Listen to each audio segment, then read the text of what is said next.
Hello, friends. Welcome back. Give me a quick second and do some housekeeping real quick. I just want to make sure that this live gets shared because it is the last live of this series. And I want to make sure everybody gets a chance to get the tea. So if you are watching and you have been enjoying this series, go ahead and proactively hit the share button for me. Let people know that I'm live. Let people know that I'm out here. Oh, you know what? I don't even know if I'm live on Facebook today. Let me see something real quick. I think I might not have given Facebook land. Y'all might not get it today. This might be YouTube only. Let me see if it lets me add. Oh, okay. Okay. Okay. I'm gonna let y'all. We're gonna let them get in here. Hey Tim, hey Tim. Let me go ahead and add you in here. Invite. Hold up. Let me hi, invite you. There you go. I think I'm doing something wrong. There we go. Accept. There we go. There we go. Return. We'll turn the volume down over there. So that way we don't have any reverberation. Welcome. We're going to get started in a couple seconds. Y'all do me a favor real quick. If you have been joining this series, go ahead and double tap the screen, hit like, give yourself a round of applause for showing up on time, and then hit the share button. Share it to somebody who needs a job, somebody who needs to negotiate their salary. They've been complaining about their pay, how they don't never get a raise, and they got reviews coming up and they need help. This is your time to be a friend, a good budget bestie, and let them know that I am talking about salary negotiations tonight. All right, let them know. All right, hit the share button for me. Tell me what city and state you are watching from tonight. When is the last time you asked for a raise? I want to know that question, y'all. Tell me in the comments, when is the last time you asked for a raise? Okay. And I also want to know, second question is, have you ever negotiated your salary? When you applied for the job, did you just take the offer they gave you, or did you attempt to get a little bit more than what they came with? That's what I want to know in the comments, okay? All right. I am about to bring up our guest in just a second, but before I do that, I need to introduce myself and introduce you guys to the topic of the day. If you are new here, and by now you shouldn't be, like, why are you new here? Why is this your first time? I'm not going to judge you. Welcome, friends. I am ADHD Money Coach B, aka B, the budgeting baddie, and I am the founder of Young, Rich, and Rooted. I help women, especially gifted Black women with ADHD, who have the audacity to want more choices in life, as you should. I help them shift from feeling financially frustrated to feeling financially unfuckwittable. If that sounds like you, go ahead and hit the follow button. Hit the subscribe button if you're over in YouTube land. Double tap the screen to show me a little bit of love and to give yourself a round of applause for refusing to stay stuck and choosing to love yourself back to wealth. Inside of my financial coaching program, we focus on 4 key pillars to help you build wealth faster: earning, budgeting, saving, and multiplying. And this week, we've been all about the earn pillar because let's keep it real. In this job market, it is not enough to just get a job, okay? If a job was the only thing that we needed, we'd all be good because most of us are employed, okay? You need to know how to attract better opportunities, how to position yourself like the asset you are, and most importantly, get paid what you're worth. And tonight, we are talking to someone that makes a lot of people, we're talking about something that makes a lot of people uncomfortable, okay? Uncomfortable. But if you don't master this, you are leaving thousands on the table every single year. It is negotiating your salary and knowing your worth. But before we dive in, I've got to pause and celebrate something in real time. But I'm not going to do it by myself because I'm going to bring the celebration to the camera, okay? I'm going to bring up Miss IGotTheJobTam herself to tell us some breaking news, okay? Tam, introduce yourself and please tell the audience your news. Hello, everyone. I feel like I know them by now. Like, we family. It's been 4 days. We've talked about a lot. We've shared a lot. But yes, my name is Tam, and I am the owner and founder of Tam Career Coaching. And I love talking about career development and career planning and career strategy. So I've been here all week talking about the different topics. And today we are talking about negotiation. So I'm excited. But B wants me to share my good news because, as my business says, I got the job today. I did. Secured 4-round interviews. Listen, what a lot of people don't know is that in the time that we've been talking about these very topics all week, I have had to actively navigate these in real time. So negotiations start Tuesday. That's when the offer letter will pop up in my inbox. So in real time, we're going to talk about what I am going to be doing next week, which I'm fully confident and ready for. So super excited. Yes, I am so excited. Like, what a perfect way to close out this series is literally, you are literally, I got the job, Tam. And that's how she started the conversation, y'all. She picked up, I called her back. She said, did you see my message? And I was like, no, I was doing something. And she said, I got the job. Damn. Yes. In a month's time.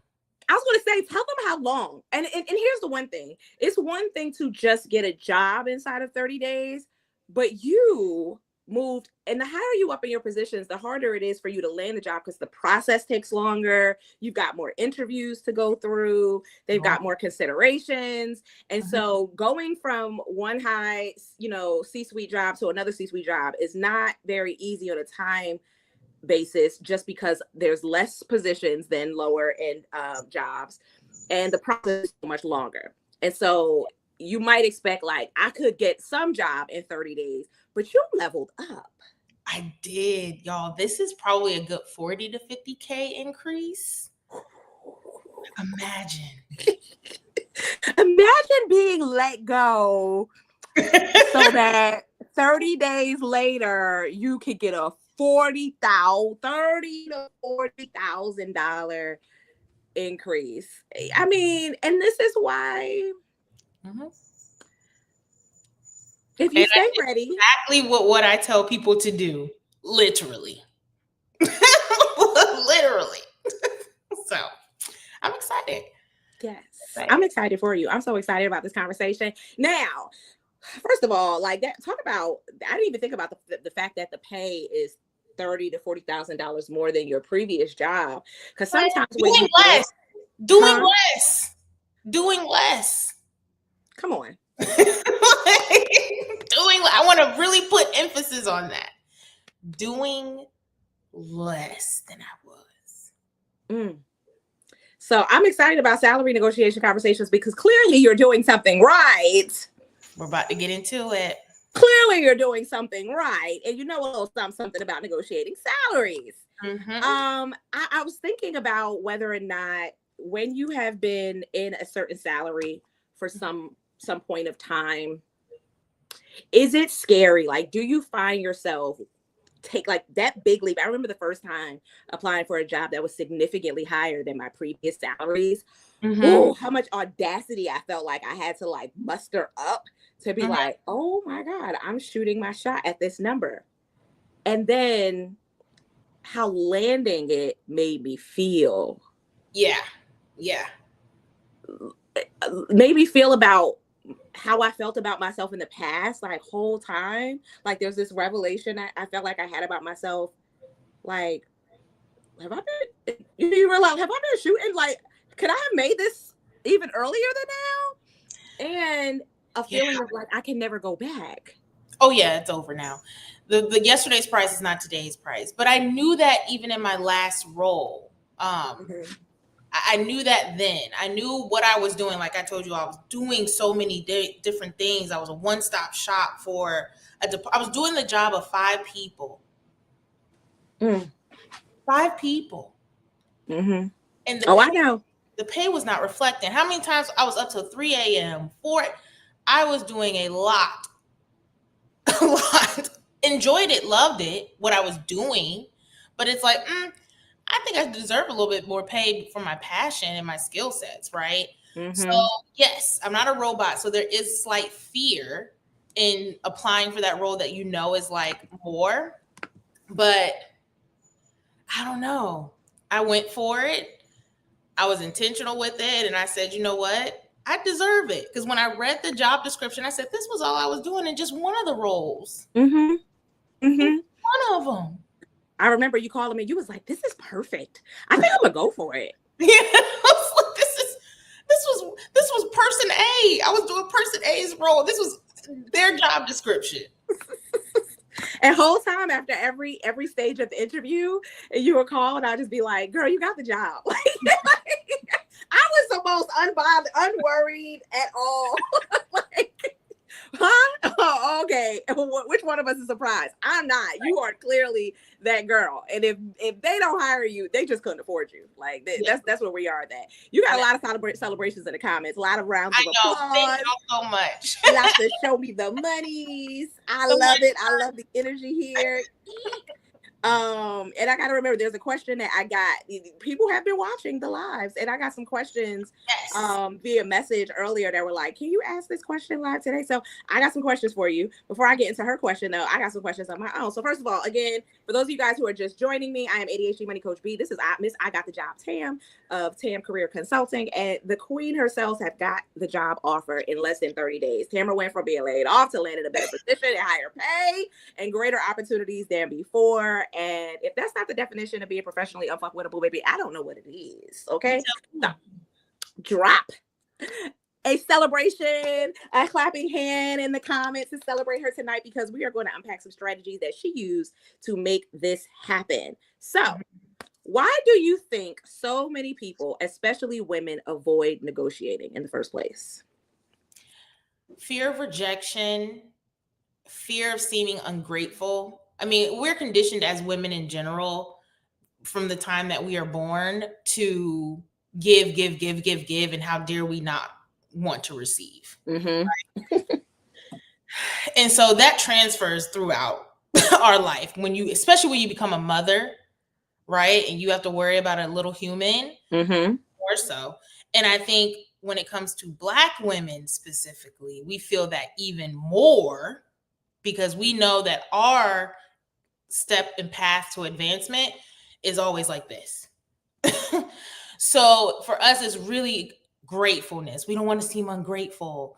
We don't want to seem too big, because again, we have to diminish ourselves a little bit to make the other people feel comfortable. And then we also, it's that imposter syndrome that we talked about that has kind of peeked in throughout the week. I think we all struggle with that as Black women. I think that's why we're a little afraid as women, and then Black women, to really dive into negotiation. You know, you saying that, it makes me think of a couple different layers of like systemic training, right? So whether it's from church and this feeling of, you know, being of service and that value of service. And so you feel like you should do more and not ask for anything. And why that's a wonderful virtue, we make that mean the same thing in a lot of different settings. And so we tend to get run roughshod over in a lot of different settings in life, because we're groomed to be that way. Like you said, as parents, it's a thankless job. Every mother in here in the comments can attest to that. You do a lot for your children, and with very little gratitude on the other side of that. Not that we would change anything about how we move, but we are accustomed to that behavior. In relationships, we are expected to be ride or dies. And that means tolerating a lot of things, you know, and hopefully one day we'll be paid on the back end for our commitment, our consistency. As Black people, we got to fight against people telling us that, oh, we're lazy because we don't want to work for free anymore, i.e. slavery. I'm giving TikTok over here the side eye. Right. Clock it. God forbid we want to be paid for our services. And then we know we are fighting an uphill battle against systems that hate to see us thrive. And so you almost feel like you got to hide in the shadows. And if you're paycheck to paycheck, I think I know for me, there have been times where earlier in life where I wanted to negotiate, but I needed the job. And when you're at a point where you don't have any leverage because you don't have a job, it's like, okay, if you don't give me the job, no big deal. I got a good one right here. You feel like I want to negotiate, but what if I negotiate and they tell me no? And or they rescind the offer. And you and I had a conversation a while back, and I didn't know this. This is the power of knowing people who are in settings. Like when you are afraid of something, get to know somebody in that field and ask questions. And you told me, you're not the only HR person who told me this, how disappointed they were when the candidate didn't attempt to negotiate their salary. That y'all, can you please talk about like what y'all actually have to flex to do, but how you have to wait for it. This thing. Please explain this, because when I had this moment of like, yeah. So when we have our meeting with the hiring manager and we receive our requisition as recruiters, they tell us the range in which that they can offer this role. Sometimes it'll be based off of qualifications, and then they'll also give you a little peek into the budget, what they plan on doing with the other side of the budget, or, you know, we're going to hire for this role and we want to extend another role in 6 months that will, you know, kind of pick up where this one leaves off type of thing. So as recruiters, we know this going in, but we know we can't say, well, you have the range of, we know the job description may say a range, it may say something specific, but it may shorten it up for you. But on our end, we know we have up to here. When we're wait. Let me make this simple. So in real life, the job posting can say $35,000 to $45,000 on the posting, right? But you might know 35 to 65 or to 65. Okay. Right. I know I have that flexibility, but I know the job posting said this, right? Okay. And so when we're sourcing, you have to think about it from the recruiter standpoint. Our goal is not to bring someone in that's mediocre, because that's not going to help us long term. We get judged off of our quickness in actually filling the role and if that person stays in the role. That's our metrics.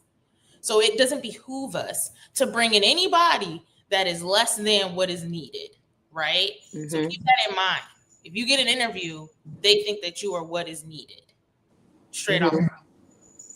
So with that, with recruiters, we get disappointed when you don't negotiate a little bit more, especially when we've kind of talked to you about the job description. You've interviewed very, very well. You're obviously the candidate that's at the top. We're hearing the feedback of what the leader is saying. And when we get in there and we slide across the table, $55K, and we're like, hey, welcome to the team. And we know that there's a little bit extra, and you say, thank you. Instead of, I love this for us, but is there any other options and wiggle room based off of my skill sets? You know, I love the interview process. You know, I see that we're aligned, and so in the interview mentioned that, you know, they're going to need this type of development in the future. And I already have that. So I'm already saving some money in return on investment. It's kind of disappointing. We like a little, let's go back and forth. And if the recruiter really likes you, because we also talk about if you develop that relationship with them, which you should be, by the way, as best as you possibly can, they're going to fight for you too. Because so who in that, when they're fighting, who are they fighting with? Finance department, or are they, who is that? If the budget is there, then the budget is there. At that point, you're just asking the leader, like, hey, this person asked for, because we can't go back and say, well, we told them we had a little bit more money, and I think that they deserve $10K. They're going to say, well, you know, they came back and they countered. They actually want, you know, the additional $10K, but I know we got it. So, you know, or we want to go back through finance and redraw up this letter. Like, it's that type of conversation. And then 9 times out of 10, yeah, go ahead. Because it's there. It's the budget that they've already allocated. The only thing that they would do different with that budget is reallocate it into a different salary, a pizza party, or it'll go into some sort of get together for the department. It's already allocated. So it's so funny that you said that 90% of the time they're going to come back with it, because I was looking up some stats, and I saw a study that said that 78 to 80% of people who negotiate their starting salary actually get a better offer, but less than half of the professionals negotiate at all. And that was mind blowing, that you have a not just a good chance, but a really good chance of getting a better offer if you just shoot your shot. But half of the people don't. And I'm willing to bet that half of the reason why a lot of people get the offer is because half people don't. They already have budgeted for the fact that some of y'all are going to settle for what I offered you. And so. Yep. They're just like, thanks. That's an extra pizza party. So keep in mind the budget is already allocated there.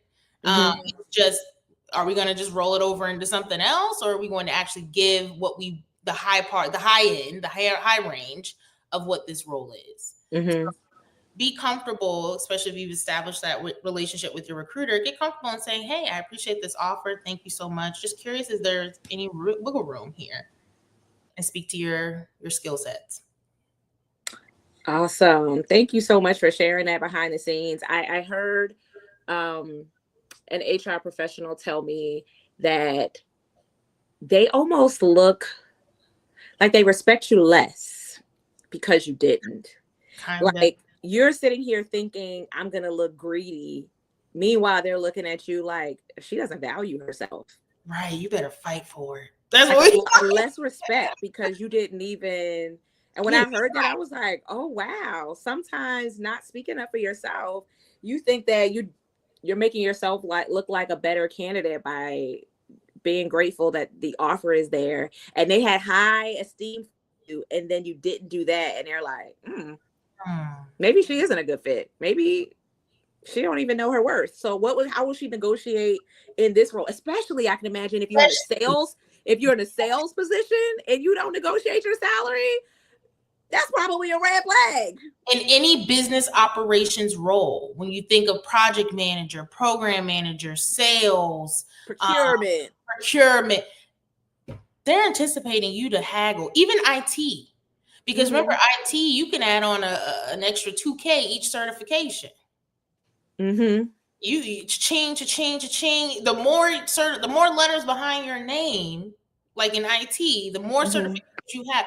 That's thousands. Can you pay for this cert? Okay, so we're gonna talk about that. That brings me to my next question, right? What's the difference between negotiating for salary versus total compensation? Total difference. So compensation or total compensation can include extra days off, bonuses.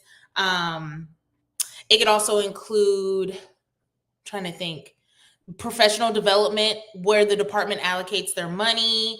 Sometimes even retirement 401k. Sometimes some companies have that open to negotiate. That's compensation. Salary is your base salary. Okay. That's it. In every role, you can't always negotiate your compensation. Some companies are very flat with it.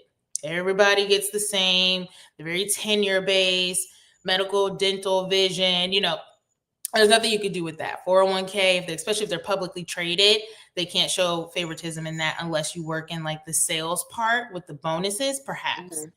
But if you can't do compensation, because I know a lot of companies are going with that flat rate now, or that flat, everybody gets the same equity, which we did ask for, then salary. Is where you do your negotiation. Okay, love it. Y'all, if you guys are enjoying this conversation already, or you are already taking notes, first of all, if you're not taking notes for this next part, I promise you are going to want to have a notepad and a pencil. Okay, I promise you, notepad and pencil.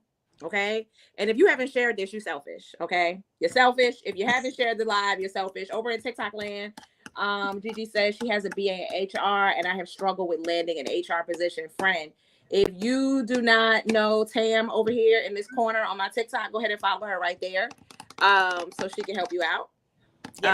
Because to your point, sometimes in those fields that you're in, even though you're in HR and it feels like you in HR, you should be able to get into HR. It's not always necessarily easy, especially depending on what side of HR that you're trying to get into, right? Yep. It could be a little difficult of a role to navigate into. So, yeah. So, my question: pen and paper. Have y'all shared? Have y'all double tapped? Have y'all shared? Have y'all double tapped? And have you grabbed a pen and paper? Because I promise you, the next question you're going to want to write down verbatim. Okay? Let me know when y'all ready. Say I'm ready in the comments. Say I'm ready. I'm ready. I'm ready. I'm ready. I'm ready. She said, I have known my Virgo sister for a while. Okay. It's You Gigi. really know her. You know she a Virgo. You know her. Yes. And it's my month. It's my season. Lord. I can't. Please tell me you're not a Virgo too. I only got space for like 2 or 3, y'all. I've hit my Virgo quota. Y'all stay ready in the comments when you're ready, because I want to make sure that y'all get this part written down. Okay, y'all tell me ready in the comments. And Keisha said she ready. Okay, she said 9/17. Lord, y'all back to back.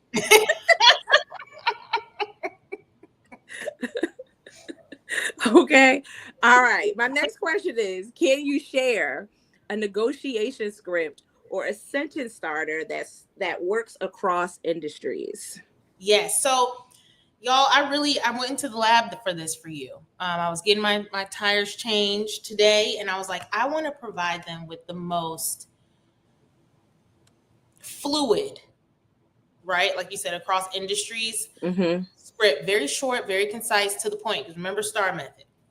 So, this is what I have for y'all. I hope you're ready.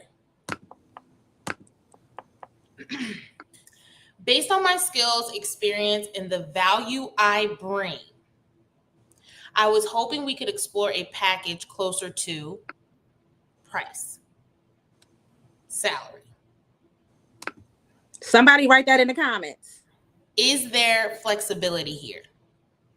Now, you're probably asking, Tamara, why didn't you come out and say salary? Because again, we want to speak to our value, our asset, and our overall skill sets.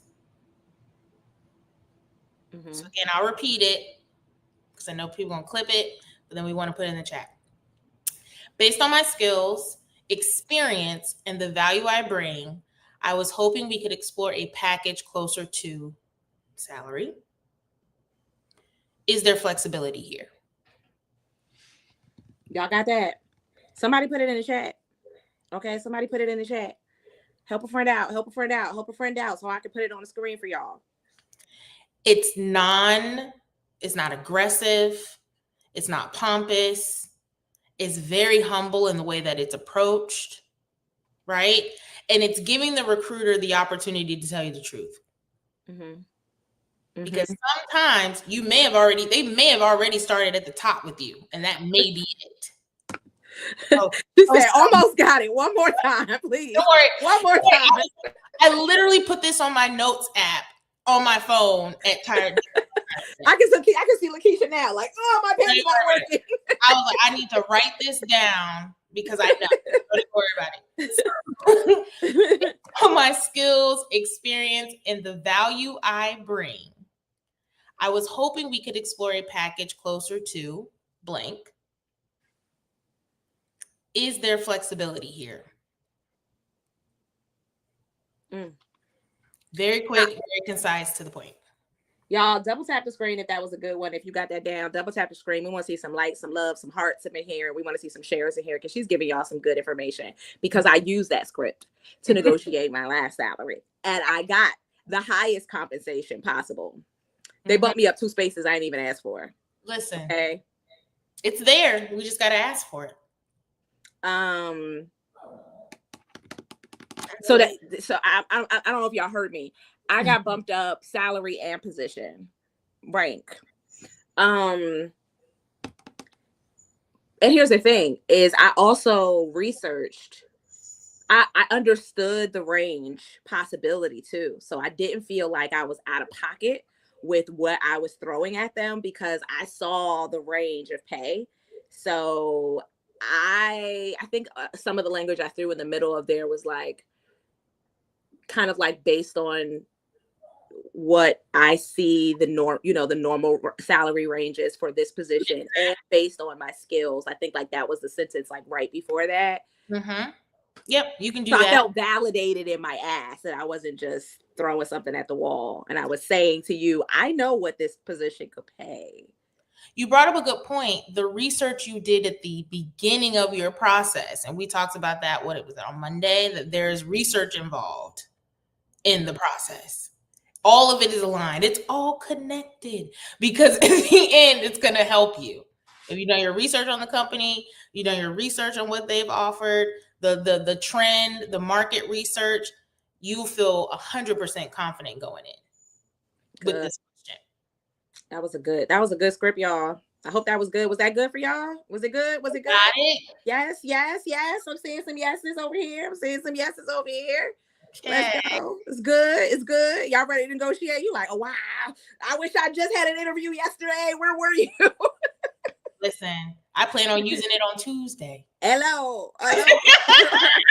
Because she got the job, but now it's time for negotiation time. And we She might update the group. I will. What are some must, and we kind of talked about this a little bit earlier in the week, but I want to spin it back since we're talking about here, but like, what are some must ask questions during interviews or offer calls that reveal your negotiation power? So you want to be intentional. So the first question I like to ask, I'm big on professional development. It's my side of HR. It's the human side of HR that I sit. I like to ask, what is the professional development budget for this role? At what point are you asking this question? I am asking this question with the hiring manager, okay, not the recruiter. The recruiter doesn't have this answer. They are not empowered to answer this. So this would be like on your second round or your third round. Okay. Right? I'm asking them, what is their professional development budget for this department? What does that look like? I'm also asking them, how do y'all approach success with this role? What does this look like? What is your timeline for someone to understand what this role is about? And then how will that benchmark against the promotion phase? Like when we do our annual review for our company, will that be taken into consideration, or will I be stagnant? Because a lot of companies, you have to be with the company a year before they offer you a raise. So if they tell you, oh, well, the first year you won't be eligible for a raise, negotiate your raise in advance. Okay. You see what I'm saying there? And then you want flexibility. Like, what kind of flexibility is around? Kind of, is this hybrid? Is this remote? That's something that you can answer at the beginning, but you just want to maybe double down a little bit. And then any type of opportunities for bonuses. You know what? In that role, though, because it depends on the role. Say that again. Depending on your role. So if your role is not sales or anything like that, then you're probably not looking into a bonus. But I know some people are really big into sales, that type of thing. So they have that freedom to ask that question. Okay. I like what you said about what's your budget for professional development, because it's not asking about their budget for the salary, but indirectly, I feel like what you're picking up on is like, if y'all don't have money, if y'all don't invest in this, it's probably a clue that they are not going to invest in you and your pay. But if they're putting a lot of money into professional development and they have a plan for raises in 6 months, those are all green flags that it's a possibility that they negotiate pay. Yeah. And that they compensate you in many ways and not just in salary. Yes. And if for whatever reason they don't, but you're still very passionate about this role and you want to proceed, that is okay. Negotiate your raise and negotiate your professional development within. You don't have to tell them that you plan on sitting for the PMP. You don't have to tell them that you plan on getting your CompTIA, right? You could tell them, okay, if they say, nope, we don't have a real budget for professional development, it's not something we've thought of, that's fine. Keep that in mind, write that down. Find out how much that certification is going to cost you. And that's going to be your negotiation later. Negotiate the cost of that. You know what I love about that strategy? Because you're negotiating for something specific that you can argue benefits them. Is I'm trying to get this cert in order to be a stronger employee. I really need this pay to be at least this much more. Now, who's to say that you can't turn around and run that play that we did in our group where you got a student rate, you end up getting the cert for a lower price, but you've gotten your salary bump at the full cost of the cert. And then keep in mind too, if you don't even have to tell them that that's what you're negotiating for later. Hey, I'm negotiating for this certification because it's benefit you. You don't even have to tell them that. You could just say, I need an additional $5,000 so I can pay for this certification and kind of rest on the fact that I'm not going to get a raise till next year. But then when you come to next year, listen, in that time, in my first year here, I got a certification that's now benefiting you. Mm-hmm. So we're going back with the conversation of my value and my skill set. Let's negotiate my raise. Mm-hmm. Mm-hmm. Okay. Let me get into the comments here. Lakeisha said the latter part she might have very fumbled based on her skills, experience, and value I bring. I was hoping we can explore a package closer to this dollar amount. Is there room here? I guess she's asking, is this right? Yeah, you can say, is there room here? Is there flexibility here? Either one. Yeah. I got it. Ooh, this is good, y'all. Y'all have any questions? Go ahead and feel free to drop your questions in the comments. I will make sure to pause occasionally to get your questions answered. And I'm a peer over to the right over here in TikTok land too, even though YouTube is where you want to be, friends. YouTube is where you want to be, okay? The link is in my bio if you're not sure. I can see your comments right in front of me over here. But which reminds me, if you haven't subscribed, why not? Why you didn't subscribe? Did you see my post? I was joking, but I was serious. I'm only like 137 followers away from one particular metric, but the amount of watch hours I need is insane. It's insane. It's like, let's for exaggeration, like say, like it said, like I got 73 hours, and you only need 2,394 more. I'm so close, y'all. Can't y'all tell? I'm so close. So I know if y'all watching this live someplace else, I appreciate y'all, but I really appreciate y'all if y'all watch it on YouTube. Anyway, yeah. So let me get into the next question that I have for you, and then I'm going to ask you the question that I got on the side. What are some questions? Oh, I'm sorry. What questions help uncover hidden benefits or resources during the offer, other than some of the questions that you gave earlier? I think we just talked about that one. That's the professional development one.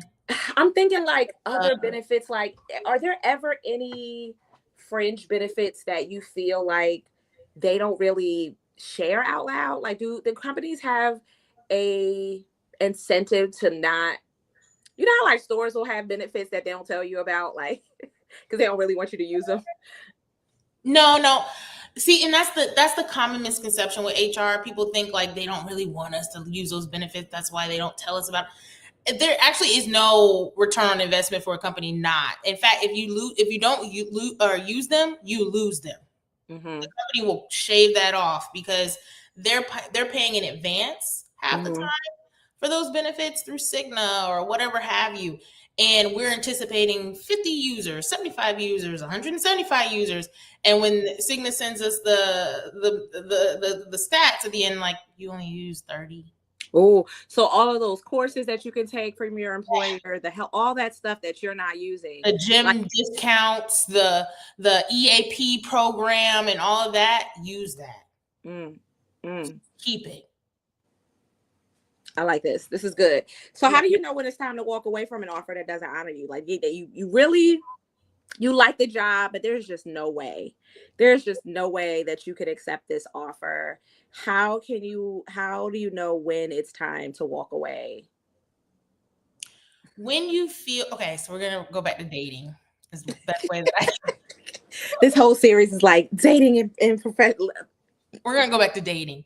You know how as when we enter the dating world, we have non-negotiables. Mm-hmm. Some of them make sense. Some of them don't make sense, but no one's judging, right? We listen, but we don't judge. Don't judge. But when you can write your pros and cons list and you realize that some of your non-negotiables have been crossed, when it no longer benefits you culturally, it doesn't align to your values, because remember, we're doing intentional. We're not looking for jobs hunting. We're career strategizing, career planning, right? So if you're in that mindset, it's easy for you to say the value isn't there for me. I know this is a group of entrepreneurs. When you can sit there and say, it's less time with my kids, it'll pull me away from my business. I'm kind of taking a pay cut a little bit. They don't even value work life, it seems. Everybody there at all hours of the night. It's probably not the best option for me, especially if it's pulling away from the business you're trying to use that money to funnel into. Like you can't take a significant hit there, right? Mm-hmm. When you're able to see and map out those pros and cons and see that your non-negotiables are no longer met, that's when it's okay to leave. And then also assess, and this is something I talk to my clients about, assess what the interview process was like. Was the recruiter timely in their response? Did you have to keep reaching out to the recruiter to find out when the next step was after they told you, oh, I'll be sending you this link today, right? Did you get rescheduled at any point? Was someone rude? Were any of the interviewers late or not show up? I've had for my hiring managers not show up. Looked real bad. Crazy. So just it's certain things, like it's all about what you're going to take. It's about knowing your worth, right? If you know your worth, and you can see like, I didn't really feel it, the connection, going through the interview process, it wasn't really, I didn't get the warm and fuzzies. I don't feel like I will be a culture add. Then walk away. Empower yourself. Love that. Thank you so much. So I'm going to ask you the question I got earlier today. Oh yeah. Yes. This question comes from Sharon. She said, I am loving your lives. Thank you, Sharon. Appreciate you. Mm-hmm. She said, how do you ask for more money in today's climate? For example, company did major layoffs. You were fortunate enough not to be cut, but they flipped your job around, changed your title under some HR job profile initiative separate from the layoff. But at the end of the day, I got more work, new title, and no raise. It gives, be grateful you have a job, and don't mention money. Yes. So it's funny that you asked this question, Sharon, because that's exactly what happened to me at the top of the year. Betty remembers. I called her and I was like, they changed my role. The writing was on the wall, folks. I saw something was coming. Mm-hmm. And I was like, they changed my role. I'm doing the same thing I was doing. Changed the title and left my pay. And I'm doing more. Odd. Now, had I been given the opportunity to say this, this is the other script that I wrote out while I was at Discount Tires, let me tell you. Because Sharon, that's I said, I'm grateful to still be here after the layoffs. And this is, imagine you're talking to your boss. It's the way that I felt like you were coming from. And I want to continue adding value in my new role, right? Since my responsibilities have grown to include XYZ, ABC, 1, 2, 3, right? I'd like to discuss how my compensation can reflect this expanded scope. If the budget is tight right now this is key. If the budget is tight right now, because we know they do layoffs for a reason, it's to unload the budget. Mm-hmm. If the budget is tight right now, can we set a timeline to revisit in 6 months? You can even do 3 months. Honestly, I would be, if they just had layoffs, I would actually be a little bit more aggressive. I put 3 to 6 months here because you may not have 3 months. Mm-hmm. Right? So can we set timeline to revisit this in 3 to 6 months, whatever you feel comfortable with? You could put either one. Or explore other benefits that support my growth here. And then more than likely, they're going to ask you, well, what other benefits? And that's where you can start negotiating professional development. I see with the added responsibilities to this role, I'd like to get a certification in XYZ. In case they let you go. Your position for the next come up. Come on. Simple.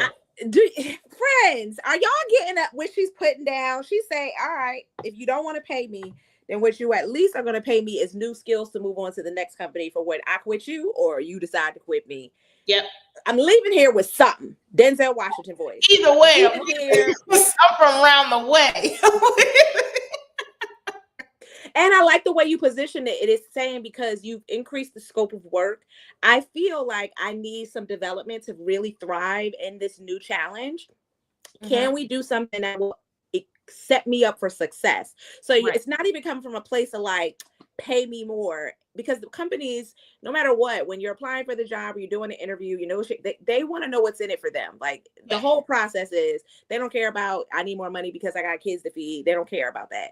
They don't care about, I've been here for a long time ago. They want to know what's the return on investment? Like, how much money did you save us or make us? And so if you're always positioning your ask in the position of this benefits you, you feel even better asking for it, because you're like, I ain't doing it for selfish reasons. Like, I don't feel like studying, but I feel like y'all really want to make more money faster, and I feel like I can do that for you faster with this cert. So I'm trying to help you guys get a better return on your investment. And so yes, she said yes, framed very well.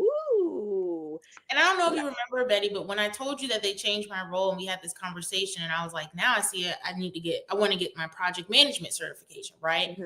But I had gone around in that time frame and asked other project managers within the org that sat in like IT and acquisitions and stuff like that. None of them had a PMP. So I was like, remember I told you, I was like, this would be kind of like odd if I come to them and say I want a PMP. I remember you saying that. Because they're going to, they don't have one. They don't have one. None of them do. And they were very adamant. They were like, none of the project managers in the company have it. And I was like, then maybe I'll be quiet about it, child. And that's when I found the loop that I told you about, student email, utilizing my transcripts to get my EDUs, and, you know, basically getting it at a discounted rate. So we got another question in here. Where can we research salaries for given positions so we can compare? Glassdoor is the best. My favorite. It tells you all their business because other people are telling their business. Yeah. I find it the most accurate for that very reason. It's not like internet searching online. There are people who are working there that are telling you what they make right now or what they used to make. I love Glassdoor for a lot of things, for preparing for interviews, because people will go so far as to tell you the specific questions they got asked in the interview. The layouts, like I remember that job interview where I was going to have to do a presentation. It was there. Glassdoor is your BFF. It's kind of like Waze, but for jobs. You know how like on Waze, it's my favorite of all the navigation apps, because it'll be like a cop is here, there's a tire on the road, it's two people fighting at the corner on the side. Debris on the side. It's stuff that the regular GPS is they just not going to tell you, and not in that way. It's a cop hiding. Like, they don't just say it's a cop here. It'll say there's hiding. Two bushes and some debris. They're right there. Super specific. Doesn't Waze have photos, like where people can take photos now to give you the exact location? And you can have conversations. I've been caught in traffic in Waze and was like, can you tell me why? I've been at exit 5 for like an hour. What is going on? And you can actually have a chat. And same thing with Glassdoor. It's like, it's almost functions like a social media page in a way now, because you can join groups and communities in your industry. And Glassdoor is, and all you need to do in exchange is tell something about your job, like one of your jobs. So you go in there and whatever job you're at or old job, you can go in there and tell something about the position. What was your salary range? How many interviews rounds of interviews did you have to go through in order to get this job? And that's all they're looking for. Yep. She said reviews are coming up. I am going to use this. Yes, that's what we want to hear. And we want feedback too. Yes, it's the most user-friendly, and it's also the most accurate. Somebody on TikTok said, I agree. I use it on every job that I researched. Yep. We like it. Okay, this is good. Any other questions in here before I go back to my questions? That's it. That's all. Any other questions y'all got before I get back into my questions? I'm trying to give y'all some space and some time before I get in here. I like my questions though. Okay. I'll wait for y'all to. I said I'm curious what your question is. Go ahead. My question is at T. Okay. How can a professional leverage AI to position themselves as a high value? You know what? I think I got. You just made me think high value man, girl. I'm about to say, I feel like I got trauma from high value. Yes. That word triggers me, because I got Kevin Samuels in my head right now. I literally was. I don't even want to finish the sentence. Right. I can't believe I Work that out. How can professionals leverage AI to position themselves as a high value asset instead of fearing being replaced by technology? And my brain just rewrote that sentence in Kevin Samuel's voice, a high value woman, so you don't get replaced by a younger woman who's right. That's a whole nother conversation for another day. But I say we should look at AI as an amplifier. Surprisingly, what a lot of people don't realize, a lot of companies are wanting you to lean into AI. So I think Microsoft Teams, they have Copilot now. Google has their own AI features. So if the company uses like Outlook and the Teams aspect, it comes with Copilot. So writing your emails and things like that, you're gonna have to lean into it anyway in corporate America. So you might as well get used to it. But how you can actually leverage it in your job search, I'm thinking, honestly, your resume review. I'm just be honest with you folks. The career coach in my line of work, I actually have prompts that I give my clients that they can utilize, and we'll go through and do them together, and then I'll review the resume and all that, because you do want to give it a human eye, because AI can still mess up, folks. absolutely. Not heavily rely on it.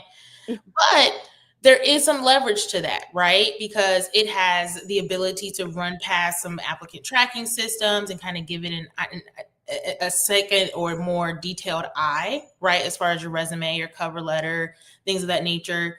It could also give you kind of sample interview questions that you can anticipate.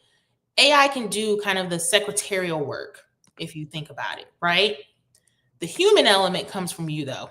It can almost tell you exactly verbatim what to say. But if you get in the interview and you clam up, or you can't portray it, or you can't story tell, or you can't showcase your personality at the same time you're interviewing, then AI is obsolete in that space. So use it as something that can kind of benefit you in your search, but please don't rely on it 110%. Still be you, still be authentic.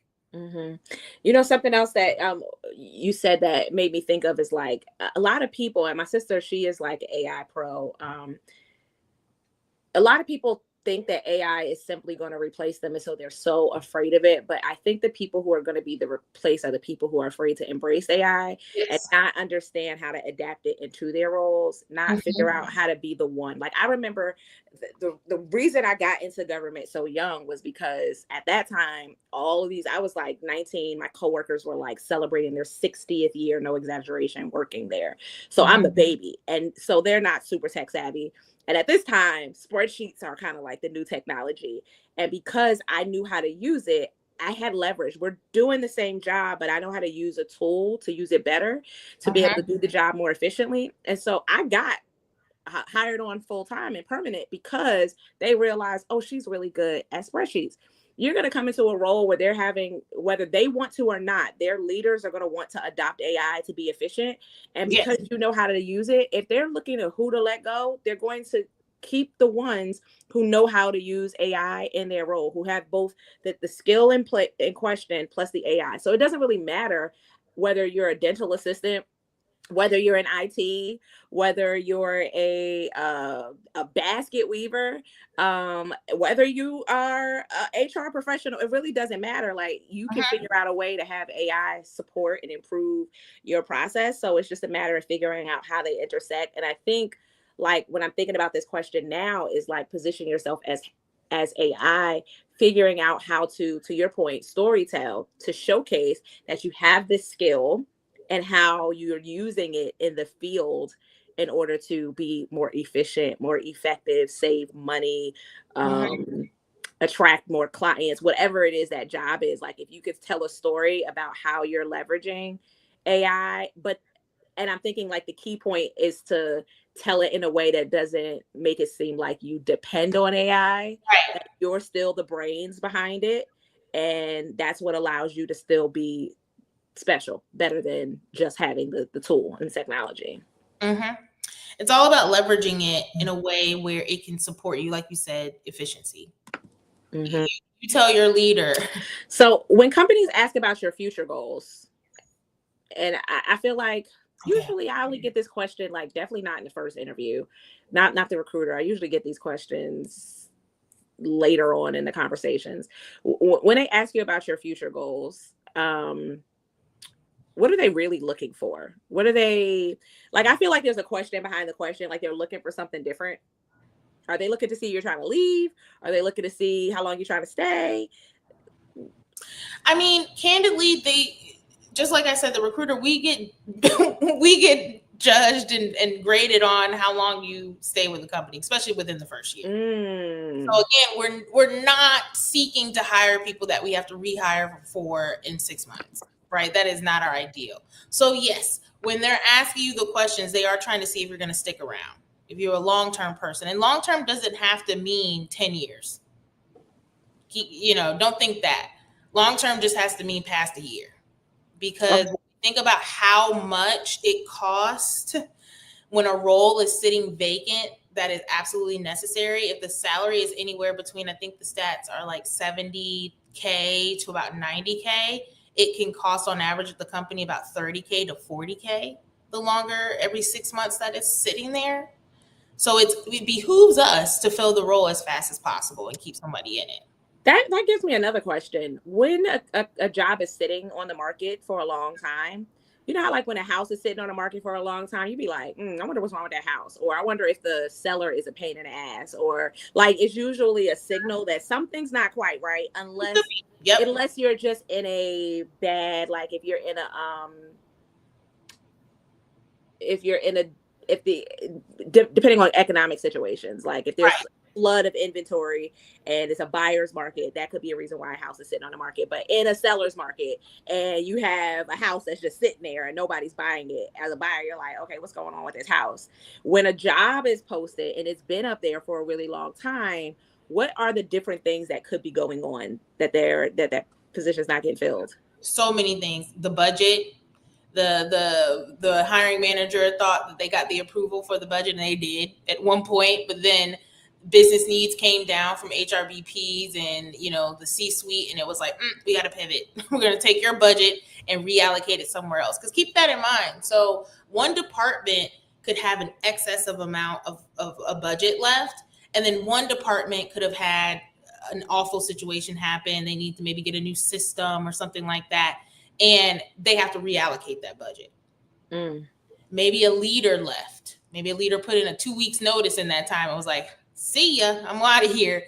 When a leader in that department, like a VP or a director, leaves, all things halt.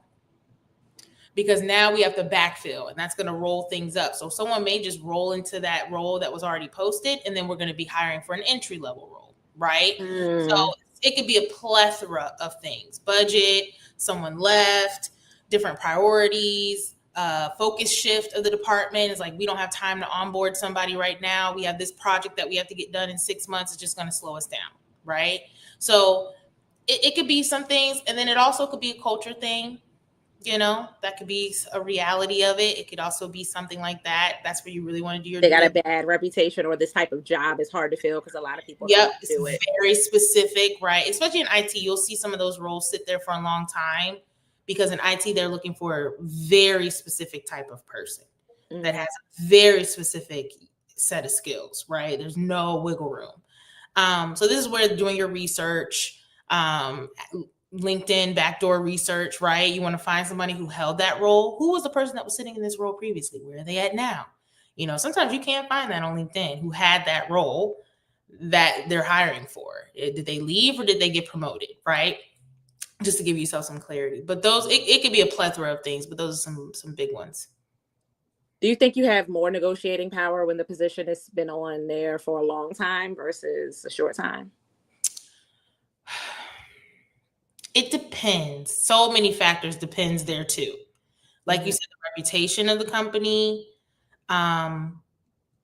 You can even say that kind of like in a cheeky way when you actually kind of get the interview eventually. If it's 6-8 months later, you can say, I applied for this 9 months ago. I've been excited for this. Recruiter, I'm happy you called me.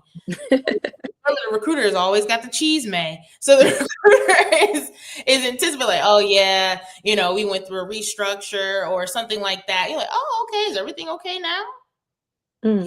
Yeah, everything's okay now. The recruiter has no problem saying that. They have no problem giving you just a little glimpse of what happened most of the time. So yeah, you could always do that to kind of get an idea of like, well, what was going on? Because y'all posted this 8 months ago. Y'all calling me 8 months later. Why?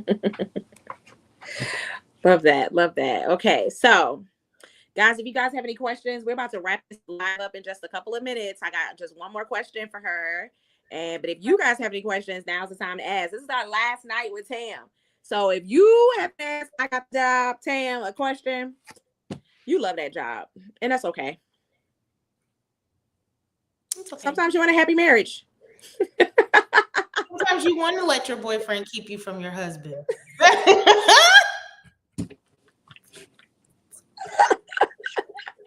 Clearly, we play entirely too much. If you decide to work with me as a financial coach and her as a career coach, brace yourselves because we are a vibe, okay? It is not going to be boring in here. And neither one of these sessions is it going to be boring, period. Those of y'all who are in my growth cohort, please attest to that in the comments, okay? Budgeting is not boring with me, the budgeting baddie. Absolutely not. It damn sure isn't boring with Tam, Miss I Got the Job, Tam, okay? Right. My last question of the night, since y'all scared, you said always want the real. We know this. We know this. All right. What's one way to practice negotiating so it feels less intimidating and more natural? Role play. Ooh, y'all, back into relationships, not that kind of role play. Go ahead. Sorry, not that type of role play. We're back out of the relationship. But I helped Betty role play when she was interviewing for her time with that Absolutely. role. She felt uncomfortable with negotiation. I remember we went back and forth for a good 45 minutes because she was like, not doing it. Yeah, I feel like I can't say that. The words are struggling to come out of my chest. But when I tell you, the negotiation just rolled right off my tongue. I did the research background. I felt validated in my ass and with practice. Ooh, honey. It did make a difference. And you know why? Those of y'all who know me at ADHD Money Coach B, I also have ADHD. And about 70% of people with ADHD also have the comorbidity of rejection sensitivity dysphoria. And so there's a lot of anxiety with the ask, whether it's asking for the job, asking for the raise. We are really good at ruminating and having a whole conversation in our head about how it'll all go wrong. And there's so much emotion and so much your nervous system is knocked off with that conversation, and we avoid these awkward conversations, and we just need to practice them. And so whether it's a conversation about a job or an uncomfortable conversation with a colleague, I find it helpful for me to rehearse it like it's a success. But what we usually do is we have a habit of rehearsing things into failure. Like we're going to tell ourselves all the things that won't go right instead of allowing our brain to imagine that things will go right. I was doing some research about the brain, studying the brain now with neurodivergence and stuff. And it talked about how your brain can't tell the difference between your imagination and what's real. So that's why when you watch a scary movie, you jump physically, even though you know you're in the safety of your home, but you have this physical response because your brain cannot distinguish between the two, which is why visualization exercises are so powerful, because it allows your brain to make the connections to success. And as long as your brain thinks that you're going to succeed at something, it's going to be less resistant to you taking action. But if it thinks you're going to fail, it sees it as danger. Your brain don't give a damn about your goals. It cares about you staying alive. And so for me, because I had this habit of like, I was rehearsing all the times in the past where I had fumbled or I didn't know what to say. I didn't know what was normal.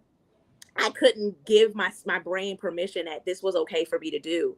And just being able to like listen to this conversation, go back and forth, it gave my brain a little bit of space to be like, okay, I can't say this is true. I can find a way to have the sentence roll over my tongue. I can put the script. That's the other thing I did is I had my script here. That's the beauty of doing Zoom interviews now. Is like in real life, I wouldn't be able to probably have my piece of paper here, but because almost all job interviews now are like, we'll Zoom you before they have you walk into the door anymore. I was like, right here on my computer, I'm going to have my script over here, some notes over here, so I don't have to stumble. Yeah. And keep in mind too, I did the same thing with all 4 rounds of my interview. I told them, I said, I have my questions for you over here on the left, and I'm going to take my notes over here on the right on this paper. I was like, so if you see me looking left or right as we're talking and you see me looking down, I'm taking notes. I told them that. Same. And I need people to get in the habit, because it's a lot of information in 30 minutes, an hour. No one's expecting you to walk out of that with, everything retained. So tell them, hey, I wrote this down. That actually shows intentionality. I wrote questions down that I want to ask you because I want to make sure that I get it right. Or if you see me taking notes, I want to make sure that I'm retaining what you're saying and that I can kind of review my notes, because it's going to help you in the next interview. And they also know it's going to help you in the next interview. Doing the work as a financial coach and working with people through the root work process of self-awareness, self-acceptance, and self-advocacy, that was the point with developing that framework where I realized, like, all the places that has to show up, not just in one area of your life, is something as simple as, why did I allow myself to believe that I couldn't tell them I was going to have a piece of paper to take notes? Why did I create this feeling that this was unacceptable? We create these like rules for ourselves based off of something no one ever probably told us, but because we see social norms and we decide that those social norms are rules we have to follow, we take them into places, and then we don't self-advocate. We don't get the things that we need. And so what I have done in the last job interviews that I've had, and whether I'm working with my clients in real time, I tell them every time, first session, if those of you guys who are my client, I tell them all the time that first session, if you see me left, you see me looking right, you see me looking where anybody should, I'll be looking at my notes.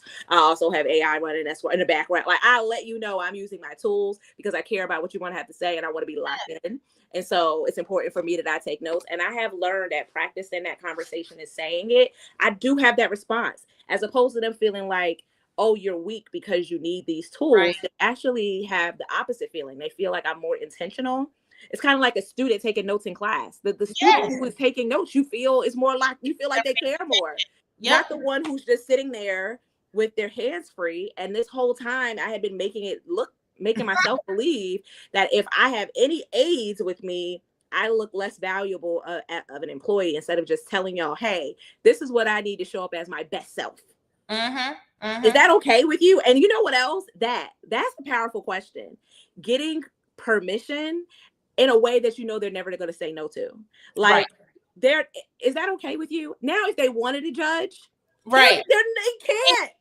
Anything they say at that point, they're going to look like an a-hole. And then also, that is what you need to see is this the right company for me? Do they lean into people who are organized and want to make sure they hear and showing up intentionally? Or do they see that as a weakness? And if they see that as a weakness, you bet your bottom dollar they see other things as weakness that don't make sense. And you got your answer. Right. That's a good point. That it would demonstrate for you that that's possibly a red flag anyway. Do you want to work in an environment where they frown on the things that help you show up as the best version of yourself anyway?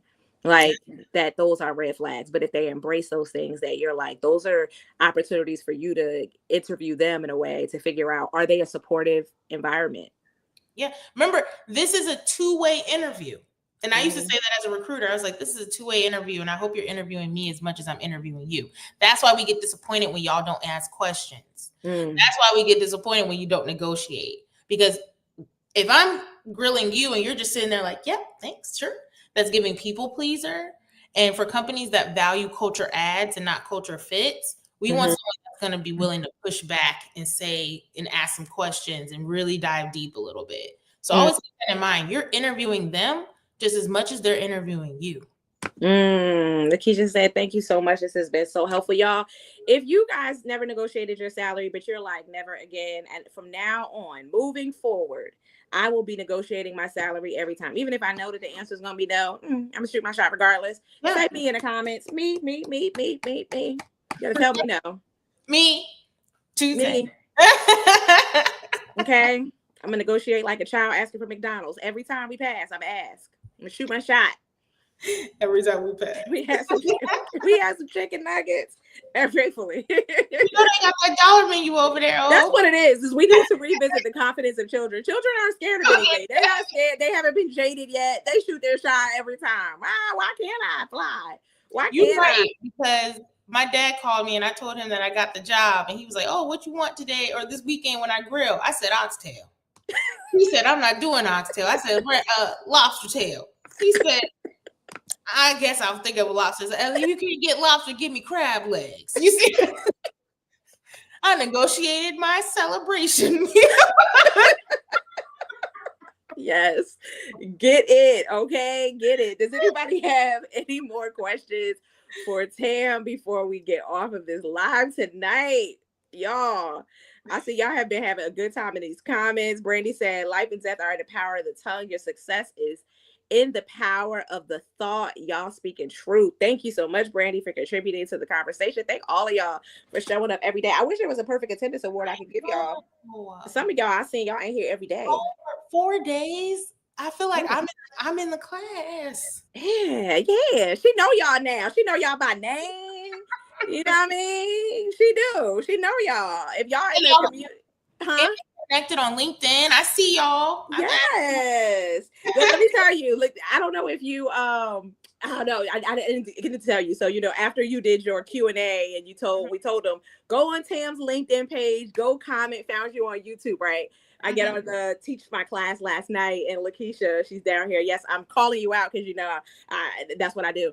And she was like, I saw her post, but I was so scared to say I saw you on YouTube because I don't it's awkward. I was like, it's not gonna be awkward. Just say I saw you on YouTube. This was so helpful, and then comment organically on something that she said. I promise it's not gonna be as scary as you think. I want to know, Lakeisha, in the comments, did you comment? Did she comment on the post? She did. So, Lakeisha, I didn't reply right then because part of the strategy on LinkedIn is you boosted that post by today. Because right after you did it, it pushed it out again, and I got like maybe 100 more impressions. Tomorrow, I'm going to reply to you, which is going to boost it out again and give me 100 more impressions. Oh. If I wait 24 hours, no, I'm not ignoring you. I'm just doing that strategically. Another LinkedIn post. If y'all know what we talked about yesterday, we did LinkedIn strategies for your career development. Go ahead and watch that. Well, I guess you got to be in the group to watch the replay. Secretly, y'all, they're actually all still up between me and you, but they're going down this weekend. So if you have not watched them by now, you better go ahead because they're coming down, and they will only be available to those who are in the Love Yourself Back to Wealth cohort. Guys, if y'all are not in cohort 1, I don't know why. I really don't know why. But cohort 2 is open, and it's not too late to join. Actually, you don't put the WW there. I learned that the hard way. It's just youngrichrecruiter.thinkific.com. I'm going to go ahead and put the banner up so y'all can see it. And I can stop fumbling over my own website. Tamra taught a masterclass tonight on negotiating your worth. Okay. Family, if you learned at least one thing, I would love for you to tell me, like, what's the thing that stood out the most for you in the comment? What really sat with you? What you want to use? What you want to try? Like, what was the most helpful tip Tam gave for y'all tonight? Such a true Virgo over here. Tell me what it is that was the most helpful tip that you think that you're going to try to implement. Here's what I want you guys to walk away with. Negotiation isn't confrontation. And I think that's what a lot of us feel like it is. It feels aggressive. And I think as Black people, and I don't know if we even got into this, is that we often get labeled as like aggressive if we're firm, if we're confident, if we're any of that. And we're always trying to coddle the, what's the word I want to use that's not going to get us kicked off the internet? Don't say it. The fragility of use my best HR words. You found the fragility of people's opinions. And so we tend to diminish ourselves quite a bit, and we feel like if we ever ask for what we want, we're being aggressive.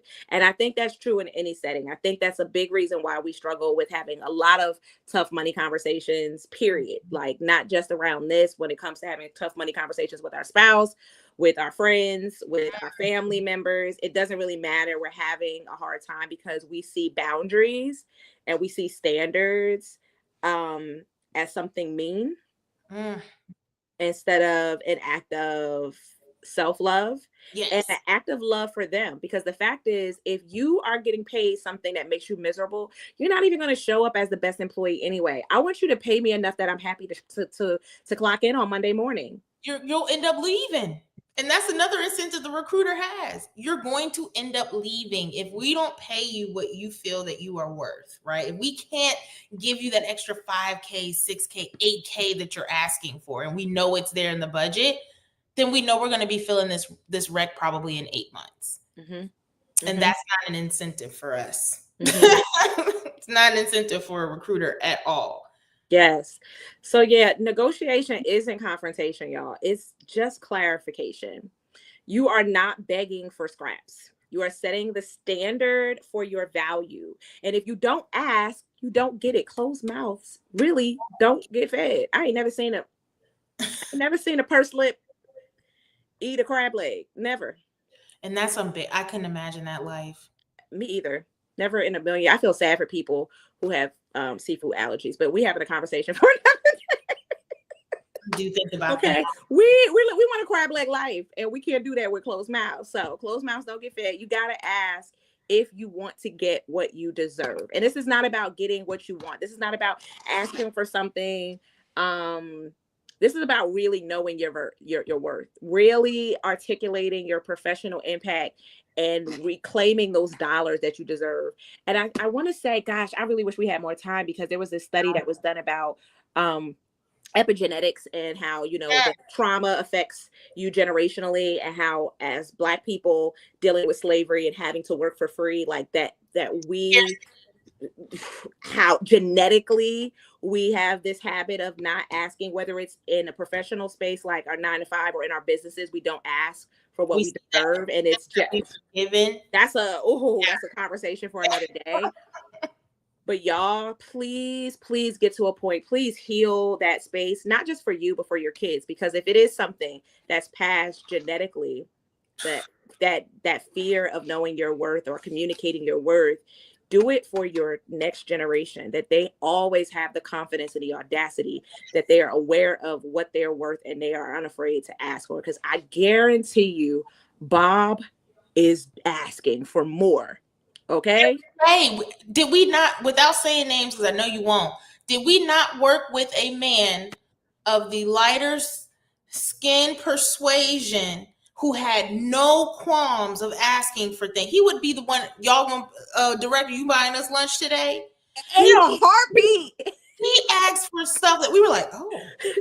No, we could ask for that. The audacity was always present, and he was getting it. And he got it. Why? Because he asked. And we just sat there and was happy. If they happen to get us a pizza today, we'll be happy. And he'll be like, hey, what if we do Ruth Chris instead? Right. Ruth Chris. And we did get Ruth Chris. We did get that Ruth Chris. We got our end of the quarter dinner, and he wanted that nice little dinner, that intimate dinner we had. We thought we would with all the extra drinks, our company paid for the liquor too. I tell you, I aspire to have the audacity of a mediocre white man. I do. Okay, yes. That man, honestly, that person taught me that. I ain't gonna hold you. Like, I learned that's the only thing I learned from him. But that was the one thing I asked him. Closed mouth don't get fed. I'm gonna ask. What you gonna say? No. What you gonna do? Beat me up? What you gonna do? Yeah. And also with leaving on time, that I realized, like, we got the same job. And it wasn't just that he left on time. He practically skipped out the building. Like, there was I held all this fear or worry. Like, I know I got way more done than him. And somehow I feel this burden that if I leave, I'm not going to be valued as much. I'm not going to get the raise. I'm not going to have all of this pressure to, again, Black people have to work twice as hard to get half as much. I had that pressure on myself. Meanwhile, old buddy was just skipping up on out the door. Literally start shutting down 15, 20 minutes before, go out and smoke for at least 10 of those last minute 20 minutes he had, come back in, grab himself. All right, y'all, I'm out. He never worked overtime. Not a minute. Not a minute of overtime. No matter how pressed we were for our numbers, he never clocked into overtime. They would look to us and be like, you want to show up on Sunday? And here I am working 7 days a week. Me and Tam working 11 hours. on a Sunday. Literally on a Sunday. And you lean back and you like, that fool never was with us shooting in the gym. Mm-hmm. But Mm-hmm. when I tell you he made the most out of everybody that wasn't a leader on that campus. Mm-hmm. Mm-hmm. It's important for you to watch. We feel like we can't, but we really can. And the moment you start practicing their audacity, you'll start to realize you can the whole time. You really can a lot more than you think. And that includes asking for the pay that you want, that you actually can ask for that. And at some point, the thing is, we're often more skilled and more educated.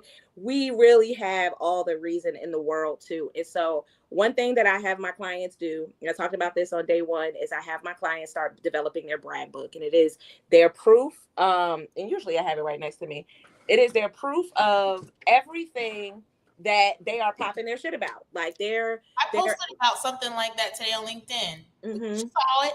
Yeah. No, I gotta go check it out. I saw another recruiter post about it, and I was like, yeah, that's absolutely right. You should be compiling what you're doing, the impact that you're making in your work. So in the unfortunate event that you were laid off, do it outside of your work computer and also document it somewhere else so you have it. Mm-hmm. Because it also makes you much more confident when you're going into salary negotiations or just the interview. When you go back and you look at all the things you did, you feel like, I should ask for this. I made them $250,000 here. I saved them $1.2 billion here. You start really quantifying your impact. You don't feel crazy asking for an extra $10,000, $2,000, $20,000, $30,000. I know I'm gonna make you that money back. I know I am. But we forget all that we do because we don't document it, because somebody else doesn't bother to celebrate us. Look at those reports to see how you're impacting the companies you work for. Log that shit, quantify it so you can put it on your resume. And then when it's time to do those salary negotiations, you confidently can say that I know that I'm going to bring this value to your place. And I feel like I would love to spend a lot of time here. And I just would feel a lot better waking up on Monday morning at this number. Like, I don't, I feel like it would make both of us feel like we're getting that, like we appreciate each other. And I think that you can start to practice that conversation and learning how to make it feel reciprocal from day one. Because I think that that's where you have the opportunity to set the tone, that you're not, because if you come in like, oh, yes, sir, thank you for giving me this job. I promise that whole time you work at that job, you'll feel that way. But if you come in feeling like you got a me and I got a you, you're going to move like that the whole way through.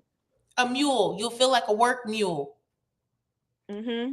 Boy, I'm telling you, we dropped a lot of gems today. Yes, we did, y'all. I hope y'all enjoyed this conversation. I already told y'all, Tam, we're gonna have Tam back. If you are already in the, please have me back, because every time I'm on with you, all day, mind you, all day, I hadn't got a LinkedIn, but a recruiter just messaged me from another large company. It's me. It's y'all. It's me.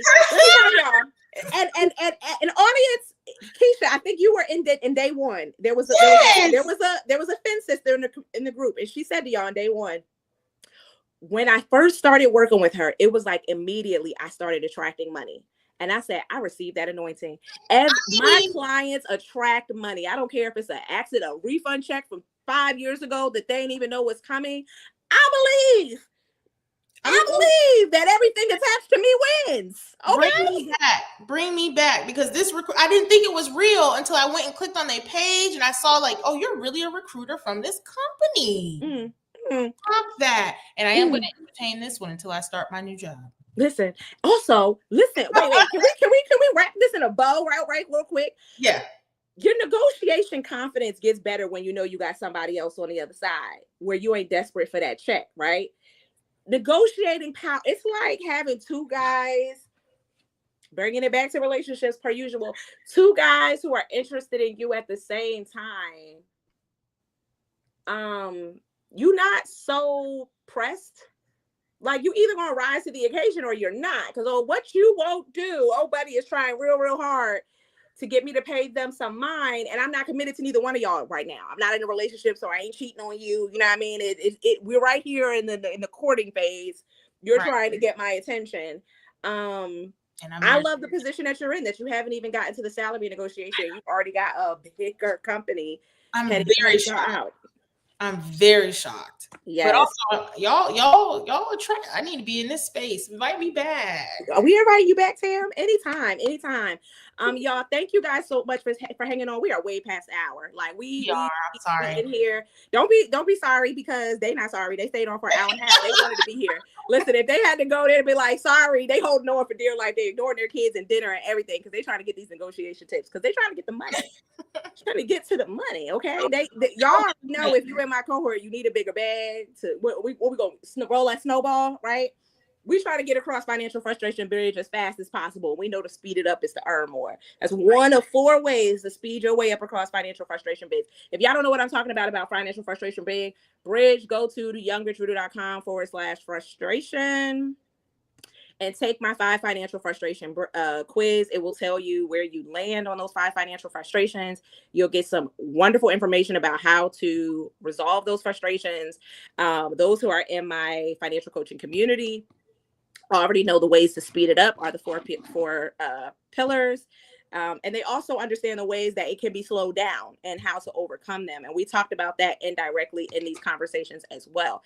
If you guys enjoyed this conversation, again, do me a favor and share this with somebody else. When I close this live, I'm going to leave it up. I'm going to do y'all a solid. I'm going to leave it up to the end of the week, but share it with somebody. Leave some comments so that the algorithm can make this thing stretch and help other people find it. Continue to tell people about me. I will be going live moving forward on Mondays at 5. Mondays, you clock out at 5. You log back in at 5 live. And you never know, Tam might be here with me. I don't know. Might just be a thing. Who knows? I don't know. But I'll be live on Mondays at 5. And if you're in the community, I'll see y'all Monday and Wednesday night at 7 p.m. We are getting into, I got to tell y'all this. No Spend September starts Monday, friends. She's talking to y'all. The Virgo in here. She supports me in my No Spend September, and is close enough that I can get. No Spend September starts Monday. I tell her all the time, she can do No Spend September. She just got to get somebody else to spend on her on September. Like, this is the best time to do it. Your birthday month, I mean, no better time than to say, I'm No Spend September and my birthday. Buy me a drink. But anyway, that's the conversation for it. One day I'm gonna get her all the way on board. No Spend September starts. If you are interested in doing the No Spend September challenge, visit www.youngrichruder.com/no spend. It's free. You're gonna get a PDF. It's got like 21 pages. It's gonna give you some bingo boards, one for each week, so that you can make it fun to help you get some things accomplished during the challenge. Not just not spending, but actually get some things organized, get some better systems into place. It's designed to help you understand your spending triggers, your spending temptations, for you to see progress. If you are doing the working on your 5 financial frustrations, and let's say you're working on the payday frustration, you know that what you're trying to do is get a month ahead. The No Spend challenge will help you build that bucket faster. Okay. It will help you get a head start, jump ahead. Okay. But at minimum, because I got my resident activists on this line too. If you've ever had a reason to want to do No Spend September, because you don't really care that much about not spending for your budget purposes or whatever, the state of this government right now, this is a good time to no spend specifically at least at some places. Even if you don't do a hard no spend at Walmart, no spend at some places that are socially irresponsible, that have been harming our communities. If you can't start any place else, start there. I encourage you to no spend, period. And again, with no spending, you'll see when you look at the rules, it's not, ideally you're going the entire 30 days, but if you're used to spending like 4 days out of the week, 5 days out of the week, and you get down to once a week, that's still improvement. Target. You did it, right? Cold turkey Target. I done saved at least $1,000 and something dollars. Come on, then don't miss it. Don't miss it at all. Don't miss it, okay? You may never go back to some of the places that you went to. And the whole point of No Spend September is for it to change your spending behaviors, for you to have greater awareness. It's kind of like a detox. You guys ever do a detox and then you cleanse yourself out and then suddenly you lose the taste for certain things, like your taste buds almost change when you do a cleanse? Same thing with the spending detox. You're going to change your spending habits ideally, and hopefully when you get back into spending, you have a new mindset and your values are a little bit different, and you don't go back into all of the same spending behaviors that you had prior to the challenge. So if you're interested in doing No Spend September, the links are in my bio, but you could also just go straight to youngrecruiter.com/no spend. DM me. I don't bite if you have questions. If you're on YouTube, I don't know how you DM, so just say something in the comments. I'll find you. You can email me at hello@youngrecruiter.com. I email back. That's it. That's all. Anything before we go? Oh, wait.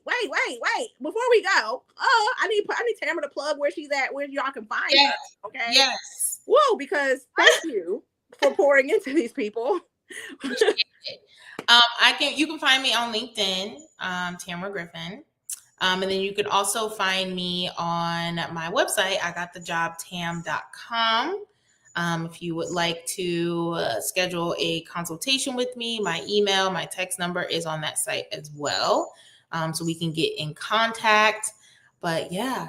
Oh, I'm also on Instagram right now at IGotTheJobTam. I know content coming soon. Another place you can find me too. Yes. That content is coming at a minimum. We're gonna clip her up some of these clips. Yeah. So you can make sure y'all get these replays. Okay.